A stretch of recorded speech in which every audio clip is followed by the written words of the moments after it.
with our first quarterback here that I want to talk about, in recent history, Baker had that, man. I mean, the guy, the moment he stepped foot on campus, he was a former walk-on. Now he had, won some awards at Tech, and so we knew he could play. But, man, the guy just stepped in the locker room and was like, I want to be a better player. And I'm saying that for myself, but also everybody in the locker room. You just knew, like, man, I could go to battle with this guy. I could really go and stick my neck out there and give it my all for this guy, and I want to. So why don't you start? Talk a little bit about Baker, his quarterback style, what made him great, and then even if you want to go through, a couple of games, or you run with Baker, and then I'll take Kyler next. But run with Baker and what made him a great quarterback. Like you said, when he first got to OU, we were all, trying to find him. He was living over in the dorms. And we're like, man, we want to be friends with this guy. Went in, started as a true freshman walk-on at Tech, won a bunch of games, threw for a bunch of yards, didn't work out there. None of us knew the reason why he left. We were kind of trying to figure that out in the first place. Like, why is this guy even here? And then we started hanging out with him. And like you said, just an awesome dude that you want to be around, you want to hang out with. And then, as he takes over the starting job and all that, kind of the first big memories, I know we talked about, everyone seems to talk about that Tennessee game that was there, but it was his coming out party, and it kind of embodies who he was as a quarterback. Things weren't going good for 3.5 quarters, and then he just turns into Baker at the end, and he, gunslinger, fearless. I mean, pulling the ball on a 4th and 1 when he could have given it to our 240-pound running back to try and bust it in there. I mean, the guy he has some stones on him.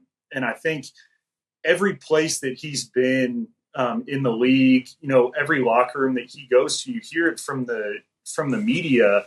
All the players are saying, this guy's just an incredible leader. It's a guy that, people want to go fight for. It's a guy that people want to play with. And every place that he's gone, he's earned a starting spot or now earned a big contract.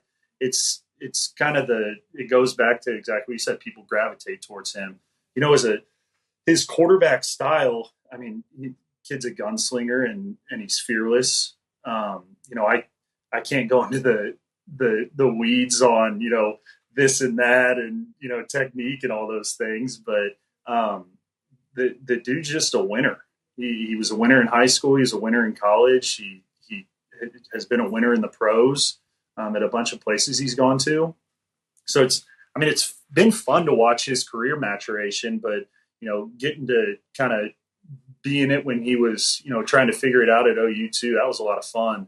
And I'm really happy I got to play with him because, one of the best that he'll, college football Hall of Famer without a doubt, at some point, Heisman Trophy winner, and a guy that can play some dang football. No doubt. I think that you touched on a lot of points about Big that were really good. In terms of the X's and O's, the guy has a really, really good arm. He's incredibly accurate. And on top of that, he has great feel too. Great pocket presence. He's able to put touch on the ball when need be and just get the ball in the playmaker's hands. He's got a little grit to him as well now. I mean, he'll put his shoulder down. He did it this past year in Tampa. Put his shoulder down and try and put it right through somebody. So really good player. Baker, certainly a Hall of Famer someday in college football, and one that both of us were lucky to be around, who embodied a lot of traits that is what you have to make you a phenomenal quarterback.